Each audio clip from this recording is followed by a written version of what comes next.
ka yi amfani da damarka ka bi Allah, ka yi amfani da damarka ka yi da'a wa Allah, ka yi da'a wa manzon Allah sallallahu alaihi wa sallam, ka tsaya akan sunna, ka kyamaci bid'a.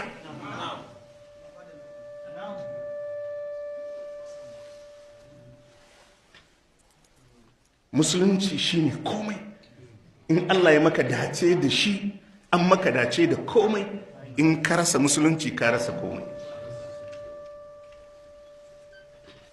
Ka yi amfani da dama, ka yi amfani da dama.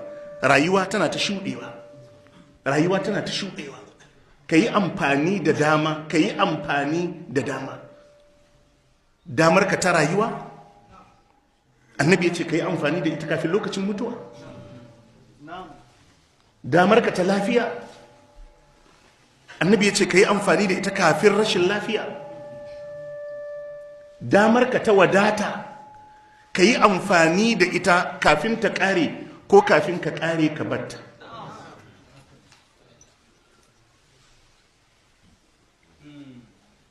Damar ka ta lokaci da kake da shi, farak, ka yi amfani da ita, kar ka ɓata lokacinka.